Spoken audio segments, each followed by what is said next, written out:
Bom dia a todos, esse é o programa Amigos da Cidade. Nós estamos nessa manhã, como todos os dias, desejando levar até você essa mensagem. Uma mensagem de conhecimento, uma mensagem que pode fazer de você o cidadão que você quer ser e que todos precisam que você e eu sejamos. E também essa palavra de fé, de esperança e de amor. E hoje eu quero assim trazer uma palavra sobre Jesus no Getsêmani. Eu não vou ler, mas eu vou tratar dela um pouquinho. Quando Jesus estava no jardim do Getsêmani.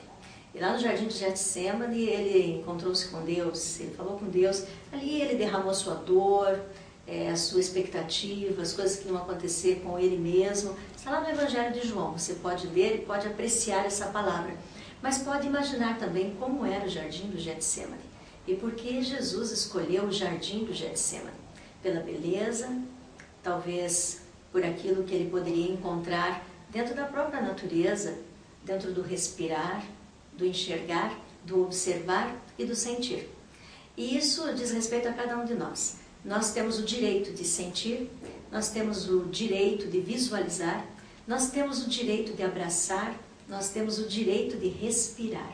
Esse direito cabe a cada um de nós, mas em cima do direito nós também temos os nossos deveres. E hoje, com muita alegria e com muita satisfação, aliás, lembrando que nessa quinta-feira nós vamos lembrar o dia todo, em todas as programações, na televisão, sobre o meio ambiente, eu trago para estar conosco aqui alguém de suma importância para toda a cidade, para toda a juventude que tem o desejo de ter uma profissão diferente e totalmente voltada à vegetação, alguém que é mestre. E quando a gente começa a conversar, eu comecei a conversar um pouquinho agora há pouco, a gente vai buscando e encontrando o conhecimento. Eu tenho a satisfação de ter hoje no programa Amigos da Cidade o nosso entrevistado, que é o professor Marcelo. Ele é engenheiro florestal, mestre, doutor em ciências biológicas e professor aqui na UTFPR no curso de engenharia ambiental. Bom dia, professor. Olha, só o currículo aqui já deu 2, 3 minutos quase, né? Seja bem-vindo. Obrigado, pastor. Bom dia aos ouvintes também, né, que estamos assistindo agora. E é um prazer estar aqui para poder falar um pouquinho sobre a questão ambiental. Para nós é um prazer tê-lo. Eu acho que esse é um assunto que cabe na casa de cada um de nós. Cabe dentro da nossa cidade e cabe dentro da nossa família. E que ninguém pode ficar alheio. Acho que todos nós temos o direito de conhecer mais e saber mais.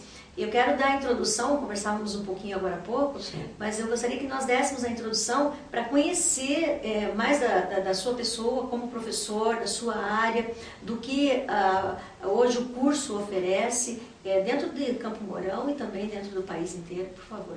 Pois não. Eu estou em Campo Mourão há 14 anos, né? Me sinto mourãoense mais do que curitibano, né? Como a senhora também. E nesses 14 anos eu atuo junto ao UTFPR, primeiro no curso de Tecnologia Ambiental e agora no curso de Engenharia Ambiental, né? E no curso de Engenharia Ambiental nós temos trabalhado com os alunos mais voltados com a parte de vegetação e das unidades de conservação, que são os parques, as reservas, né? Onde a gente faz esse trabalho de levantamento de flora, conhecer um pouquinho da flora aqui dessa região, que é uma flora espetacular, a despeito de ainda ter estado tão pouquinho, mas que sempre está trazendo surpresas para a gente. E dentro desse conhecimento, desse estudo, eu acho que cada ano é uma novidade. Ou cada bimestre, semestre é uma novidade. Eu acho que cada saída a campo é uma novidade. Né? Cada vez que a gente leva os alunos para campo, não só eles aprendem, mas a gente também aprende. Né? Eu sempre digo que eu quero morrer aprendendo, né? Porque o dia que a gente cruza o braço e fala, eu já sei, alguma coisa de errado tem, né? Mas aqui é uma surpresa, a gente tem 3 tipos de floresta ou de vegetação aqui que a gente sempre encontra ainda. E voltando então à questão, a gente tem essas 3 formações, né? Embora o Cerrado tenha ficado bem reduzido, e foi ele que emprestou o nome para a cidade, né? Campo Mourão vem dos Cerrados, né? Dos campos do Mourão. E sobraram aí 3 quadras, mas essas 3 quadras a gente tem uma diversidade incrível de plantas, né? Recentemente, em 2005, a gente encontrou uma planta que nós temos coleta apenas no Tocantins, Mato Grosso e Mato Grosso do Sul. E aí aparece aqui em Campo Mourão. Ninguém plantou, é natural daqui, né? E não foi uma, já foram 2, 3 que a gente está encontrando. E mesmo nessas áreas reduzidas, a gente, né, tem essa diversidade incrível, né? Puxa, que lindo ouvir isso, né? Pelo menos eu acho assim, eu fico muito maravilhada, né, de saber essas descobertas, porque às vezes a gente só consegue olhar algumas coisas, só ver longe a agricultura, e algumas coisas que a gente consegue definir porque somos leigos no assunto, né? Sim. Mas vocês com o olhar, o senhor com o seu olhar, então, nessa pesquisa, nessa descoberta, deve se sentir muito feliz com tudo isso. É ótimo, é satisfatório você ver que ainda existem coisas diferentes, né? Ainda aqui numa região que, lógico, foi urbanizada, é amplamente utilizada pela agricultura, mas mesmo com tudo isso, a gente ainda tem surpresas por aí, né? E surpresas fantásticas. Então, os próprios alunos acabam com o tempo também ficando maravilhados com o que eles veem, né? Isso que é bacana, despertar isso nas pessoas. Eu imagino. Professor, e olhando dessa forma clínica e dessa forma tão estudiosa, como que você dividiria Campo Mourão? Como que você hoje faria uma análise para nós de Campo Mourão, que é a nossa cidade, ou assim, região, não sei como você poderia colocar, para que nós pudéssemos entender o seu olhar? Campo Mourão, originalmente, ela está situada numa zona de transição, né? Então eu sempre brinco, é uma bagunça linda, né? Maravilhosa, porque a gente tem, de novo, essa vegetação toda convergindo numa situação que amplia grandemente o número de espécies que a gente tem. E em função disso, de uma maneira, vamos dizer assim, a somar com isso, é uma das áreas menos coletadas, menos amostradas do estado do Paraná. Nós tivemos botânicos aqui passando na década de 60, só que as amostragens elas foram muito rápidas, né? Naquela época a gente não tinha estradas, né, tão asfaltadas, a gente não tinha acesso facilitado a essas áreas. Então, esses botânicos eles passaram aqui e se delongaram muito pouco, né? E hoje o que a gente tem? Embora fragmentos, né, desse passado distante, a gente consegue visualizar isso com maior intensidade, porque a gente tem mais acesso. Hoje, com a internet, a gente fotografa uma planta, às vezes a gente não conhece, manda para um especialista, ou aqui no Brasil mesmo, ou até mesmo no exterior, né? A gente já teve a oportunidade de fazer isso, coletar uma planta e, nossa, que planta será que é essa? Tem um especialista lá em Genebra, na Suíça. Você manda foto para ele, ele já te responde, já te confirma a espécie. Então, essas facilidades, né, atuais que nós temos, também estão auxiliando a conhecer um pouquinho melhor isso, né? E até entender como que essa distribuição dessas plantas aconteceu, né? Como é que você imagina uma planta que tem no Tocantins e no Mato Grosso e de repente Campo Mourão aparece lá um pontinho no mapa, né? Todo mundo pergunta, pô, mas Campo Mourão tem cerrado, né? Tinha, né? Pelo menos originalmente tinha, né? Como é uma planta do Mato Grosso e Tocantins para que alguém plantou? Não, é que você tem uma rota de migração que vai lá sai do Tocantins, de Goiás, passa por dentro da Bolívia, Paraguai e acaba aqui, né? Aqui é a pontinha do bumerangue, a gente sempre brinca, né? E nessa pontinha do bumerangue tem tanta coisa diferente, tanta coisa bacana. A gente achou uma espécie de mandioca que é trepadeira. Eu não conhecia, né? Eu fui conhecer aqui. E também chegou, não se sabe como, mas nessa rota migratória, né? Olha só. Assim como as plantas, coisa bonita, né? Chegando, a gente sabe que tem outras coisas que chegam também que a gente não se agrada nem um pouco. Né? Tem aquelas... E até nesse sentido, tem aquelas plantas que a gente traz, né? Ou mesmo animais que a gente traz e que acabam se tornando problemáticos, né? Fora do seu ambiente. Fora do seu ambiente. A arborização urbana, ela está cheia de exemplos nesse sentido, né? Com certeza. E eu colocaria assim, nós moradores comuns de Campo Mourão, e todo morador ele faz a sua casa, ele já quer pôr aquela árvore, vai lá, escolhe, compra. Isso é certo, professor? É dessa maneira que devemos agir?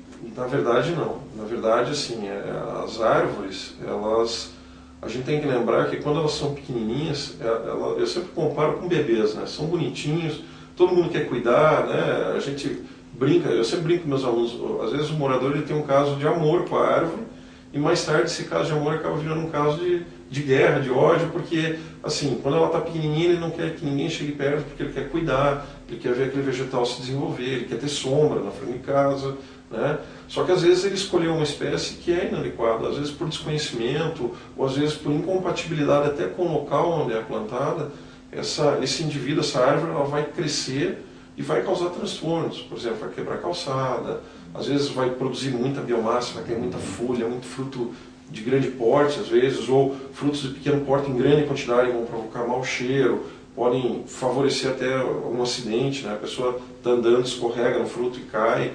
Então, assim, acaba se criando uma situação, né? Então, nesse sentido, o que é o ideal, né? O ideal é que quem vai plantar uma árvore na frente de casa procure, né, a prefeitura, a Secretaria Municipal de Meio Ambiente, para indicar a espécie mais adequada àquela situação, né?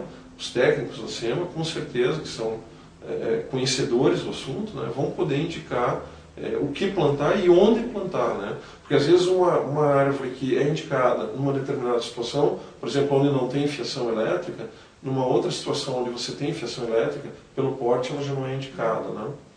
Talvez até a própria prefeitura já tenha o acesso para que as pessoas tenham essa muda da maneira certa, será que não? Algumas espécies a prefeitura já vem produzindo, já já tem domínio na produção dessas mudas, né?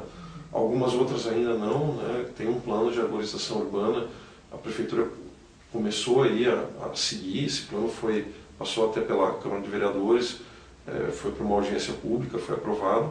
Então ali tem um rol de espécies que teoricamente podem ser plantadas e onde devem ser plantadas essas espécies, em que condições, né? Mas ainda, infelizmente, assim, algumas dessas espécies não são comuns assim em termos de plantio, né? Então são espécies que ainda tem que se fazer muda, tem que se mudar um pouquinho o viveiro, né? Mas devagarinho está se tentando chegar lá, né? Porque o grande objetivo dentro de todo esse projeto, esse plano que já há alguns anos está tramitando, é uma mudança dentro da arborização em Campo Mourão. Uma mudança na arborização de Campo Mourão. Para a gente entender, né? Nós temos espécies na rua que não são adequadas, né? E quando a gente fala não são adequadas, elas não são adequadas meramente pelo porte ou pela raiz, né, em determinadas condições. Nós temos espécies que são tóxicas, né? Tem espécies como a espirradeira, que tem muita gente plantando, que dá uma flor maravilhosa, ela tem branco, tem rosa, tem vermelho, que é uma espécie que se uma pessoa colocar uma folha na boca ou uma flor, principalmente crianças, né, que é a nossa preocupação, sim, ela pode causar algum tipo de problema, pode gerar coma, pode gerar inclusive óbito, né? Então, assim, é muito problemático. Tem algumas situações em que você vê o tal do brasileirinho plantado, que é uma planta ornamental, eu canso de ver na rua isso, né? 5 sementes dela, 5 frutos, na verdade, são suficientes para matar uma pessoa, né? Então, a gente tem que evitar esse tipo de coisa, né? Porque nós temos crianças nas ruas, né? Tem algumas plantas que têm espinhos, então a pessoa está passando, tem espinho, pode se ferir, né? Tem espécies que foram introduzidas e que até já foram consideradas no passado ideais e que hoje a gente sabe que são invasoras, né? Então são espécies que, longe de causar benefício, elas estão causando malefício. Por exemplo, se um passarinho comer um fruto dela, acaba levando para o meio do mato, e essa espécie lá ela acaba dominando o ambiente, acaba com as espécies nativas e acaba simplificando o ambiente. Quer dizer, aquele ambiente rico, diversificado de florestas, acaba com o tempo, né, desaparecendo e ficando uma situação homogênea, né, só aquela espécie dominante. E isso não é só na floresta, né, elas podem invadir muitas vezes áreas agrícolas, né, elas podem servir às vezes de hospedeiro para pragas agrícolas. É o caso, por exemplo, do alfeneiro, que o pessoal chama aqui de ligustrum, né? O ligustrum, o frutinho dele, quem gosta de comer o frutinho dele, muitas vezes, é o percevejo da soja. Então o percevejo da soja ele se refugia no ligustrum na época que não tem soja. Depois ele volta, né? Então tem espécies que não são adequadas, né? Muito importante a gente saber disso. E, na verdade, a gente acaba não sabendo e acha as coisas, às vezes, bem bonita, né? Bem interessante. E vai ver, ela não tem uma história tão interessante lá no final. Prejudicial. Cada um no seu papel, é claro, né? Exato. Nos Estados Unidos, eu sempre tenho um exemplo muito interessante. Uma vez um padre veio aqui para o Brasil e comeu o araçá. Ele achou uma delícia. E ele levou para a América do Norte e plantou no Havaí. Imbuído de toda a boa vontade do planeta, com certeza. Mas a espécie virou problema no Havaí. Hoje é a pior espécie invasora já introduzida no arquipélago do Havaí. Ela dominou as ilhas havaianas. Hoje os americanos eles não sabem o que fazer com o araçá. Então, esse é um exemplo que pode acontecer aqui. Às vezes a pessoa não precisa nem viajar para fora do Brasil. Vai para fora do estado, acha uma planta interessante e traz a semente, pode estar trazendo uma planta que faz se tornar problema para a gente. Olha, quanto isso já não deve estar acontecendo no mundo todo e no Brasil todo, né? Aqui mesmo nós temos problemas não só com plantas, com animais, né? O caso do java-porco, né? do porco feral, que tem invadido áreas agrícolas, inclusive é um animal potencialmente perigoso, né? Então é um animal que agora vai ter que ser controlado, né? Porque pode ser um risco para as pessoas que estão ali, pode ser um reservatório de doença para animais domésticos, né? Então, é uma história assim que, lógico, causa até uma certa comoção, porque você tem que abater um animal, né? Mas é um animal que se tornou um problema, né? Que está se tornando um problema bem grave para a gente. Eu pergunto também, professor, quando nós chegamos aqui há 25 anos atrás, eu e meu esposo, minha família, né?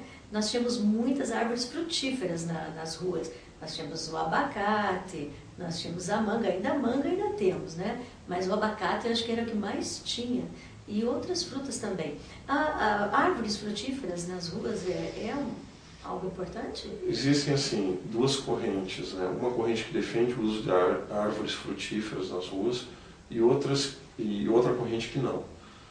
Eu sou da corrente que não defende árvore frutífera em rua. Por quê? Porque a árvore frutífera em rua, ela causa, dependendo da fruta, né, obviamente do tamanho, ela vai causar acidente. A manga, o abacate são frutos grandes, né, se cair num carro, numa pessoa, pode causar injúrias nas pessoas, pode causar prejuízo financeiro, né? Então tem jaca na rua, não é só isso, né? A gente já viu jaca também. Eu ia falar da jaca, mas prefiro não falar. Não, ela está na rua também, né? Então assim, são espécies que não são adequadas, né? São adequados para dentro de um quintal, para dentro de uma chácara, talvez, mas não para a arborização urbana. Por outro lado, espécies de frutos de pequeno porte, elas podem ser indicadas, por quê? Porque atraem pássaros, né? O fruto até, um outro problema de você ter fruto, além da sujeira, além do risco de acidentes, é que a rua é um local onde passa carro, né? Onde você tem fumaça saindo de escapamento, e uma das funções da arborização é atenuar poluentes. Se ela está atenuando poluentes, ela está capturando parte desses poluentes. E aí você vai consumir o fruto, por exemplo, numa área de intenso tráfego de veículos, né? Não é algo interessante, né? Vai ter fuligem, vai ter produtos químicos que não são adequados ao consumo humano. Muito interessante, muito interessante. Eu colocaria também aqui para as pessoas que estão agora nos assistindo em casa, foi uma aula que o senhor deu para nós aqui. Realmente nos levou a... Nós estávamos conversando agora há pouco e nós pensávamos assim, qual será a pauta desse programa? O que nós vamos chegar até você, que é a pessoa que está nos assistindo. Mas eu vejo assim que está fluindo de uma forma que a gente consegue lá em casa entender muito bem o nosso papel como morador, o papel do município, que é aquele provedor para que a gente tenha uma cidade com qualidade, e por que algumas coisas às vezes diferem do nosso pensamento. Não é? Nessa quinta-feira, na semana, nós temos lembrado sobre a semana sobre o meio ambiente.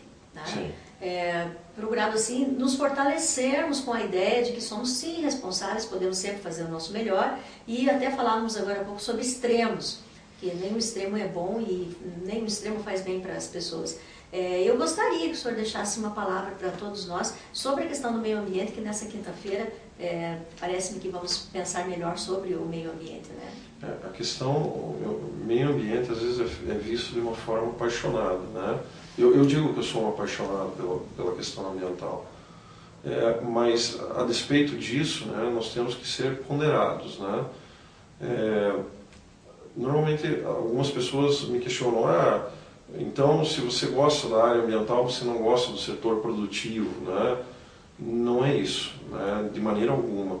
Eu só acho que ambas as coisas elas devem andar juntas, até porque assim, sem o setor produtivo nós não temos alimento, certo? Nós não temos produção de bens, nós não temos isso que torna possível a nossa vida em sociedade, dentro da comunidade. Por outro lado, o ambiente, muitas vezes, o próprio setor produtivo, e isso existe tanto no setor ambiental como no produtivo, vê a questão ambiental como uma imposição, né? E, na verdade, lógico, existe a questão legal que impõe que temos que ter um ambiente ecologicamente equilibrado, mas esse ambiente ecologicamente equilibrado ele também beneficia o setor produtivo, né? A água né, que a gente consome, se a gente preservar a floresta, a gente tem água, né? Recentemente, a Embrapa, né, vem trabalhando numa possibilidade de retirar genes de plantas nativas do cerrado e introduzir em plantas agrícolas. Para que isso? Essa transgenia, né? Para que as plantas, como a soja, o milho, o trigo, se tornem mais resistentes à seca, né? Então, se não existe o cerrado, como é que a gente faz isso, né? Então, a gente não pode esquecer que, por mais tecnológica que seja a agricultura, por mais que seja produtivo, independentemente de qualquer coisa, vai chegar um momento que a gente tem que voltar lá atrás, pegar, por exemplo, um gene de uma planta nativa e reinserir para que as plantas produtivas elas ganhem resistência a pragas e doenças, né? E não dá para fazer isso se a gente não deixar um cantinho lá para fazer, né? E também a gente tem que entender que também não dá para só falar de floresta se não tiver a questão agrícola e pecuária, né? Então, assim, ambas as coisas elas devem caminhar de uma maneira equilibrada, na minha opinião, né? Nem tanto ao céu, nem tanto à terra, né? Nós temos que ter um meio termo aí para que todo mundo conviva tranquilamente, né? Eu também acredito que seja assim. Eu até comentava que todos os extremos são perigosos em todas as áreas da vida, em todas as áreas da vida. Quando diz respeito ao homem, nós temos que sempre encontrar o nosso ponto de equilíbrio. Sim, com certeza. Dentro do corpo, alma e espírito. Sem dúvida. Né? Professor Marcelo, quero agradecer intensamente sua presença, porque nós estamos gravando esse programa, pela sua disponibilidade de estar aqui nesse horário, e nós fazíamos questão da sua presença. Então, eu quero agradecer, porque depois de um dia de trabalho, agora no retorno à sua casa, o senhor nos deu esse tempo para que nós pudéssemos entender um pouquinho mais sobre vegetação. Eu digo um pouquinho, porque nós precisamos entender muito mais. Eu agradeço a oportunidade de estar aqui falando para vocês, né? E dizer o seguinte, quem quiser, e isso é aberto ao público, conhecer um pouquinho desse trabalho que a gente faz, é só ligar com antecedência, não sei se eu posso falar, para a universidade, né, no 3518-1436, e agendar uma visita no herbário da universidade. E aí a gente vai ter prazer de mostrar um pouquinho disso que a gente faz, mostrar um pouco da estrutura que a gente tem. Hoje o nosso herbário aqui de Campo Mourão é o 7º maior do estado, dos mais de 20 que nós temos, né? Hoje nós temos 14.000 plantas em armazenagem e está aberto ao público. Só liga com antecedência que a gente vai ter o maior prazer em recebê-los por lá. E para mim e para nós, isso aí, esse anúncio, né, essa abertura é de suma importância, porque quando que eu não sabia que o nosso é o 7º. Olha. A gente está tentando chegar em 5º. Mas já estamos de bom tamanho. Mas a gente já está no 7º, né? Não só em termos de tamanho, mas de representatividade, de importância, né? Então nós temos vários pesquisadores vindo para cá para ver as nossas plantas. Isso é muito bacana, é muito gostoso saber que a gente conseguiu trazer alguma coisa a mais aqui para a cidade e que vai ficar mesmo depois que a gente for independente, vai estar por aí, né? Que bom. Parabéns pelo trabalho. Eu que agradeço. E muito obrigada pela presença. Eu que agradeço. Nós vamos ao nosso momento de oração e vamos encerrar o nosso programa assim, dizendo a todos vocês que como é importante esse momento, o momento de entendermos algumas coisas, conhecermos algumas coisas e por que não visitarmos também para trazer essa bagagem para dentro da nossa vida, para dentro da nossa casa e entendermos que como cidadãos nós temos direito e temos deveres. Às vezes nós queremos saber que o nosso direito é muito grande, mas o nosso dever tem que ser tanto quanto de conhecer, entender, para poder fazer com que o nosso direito chegue até cada um de nós. Eu te convido a ir comigo ao momento de oração. Senhor meu Deus e meu Pai, em nome de Jesus Cristo, Teu Filho, eu estou no momento da oração e fazemos isso em nome do Senhor. O Senhor que nos mostra de forma tão linda e tão maravilhosa dentro dos evangelhos, na companhia dos discípulos, o Senhor vai nos mostrando sobre o mar, sobre a pescaria, o Senhor vai nos mostrando sobre as montanhas, quando o Senhor ensinava, todos se assentavam, e lá no Sermão do Monte o Senhor orientava todas as coisas devidamente. Palavras como aquela que o Senhor diz, que nós devemos olhar para os lírios, são tão belos, e que o Senhor Deus cuida de cada um deles, assim vai cuidar de cada um de nós também. Olhar para as aves não semeiam e nem colhem, mas elas se alimentam todos os dias, e que o Senhor também tem o mesmo cuidado com cada um de nós. É o nosso momento de oração, e eu quero pedir a Deus por todas as pessoas que estão comigo nessa oração, que o Senhor possa alcançar, aonde houver a necessidade da cura, que a Tua presença de milagre e de cura esteja alcançando. Aonde houver a necessidade de paz, que o Senhor possa entrar com a Sua paz, acalmando a mente, acalmando o coração, acalmando as situações. Aonde houver a necessidade da esperança, que a Tua esperança venha invadir esse espaço e que essa pessoa possa trilhar neste caminho e entender que todos nós, nessa caminhada, precisamos da fé. Para a fé diária, para que possamos vencer diariamente cada uma das nossas labutas, cada uma das nossas situações. E isso cabe a nós, como seres humanos, que possamos entender e que possamos fazer.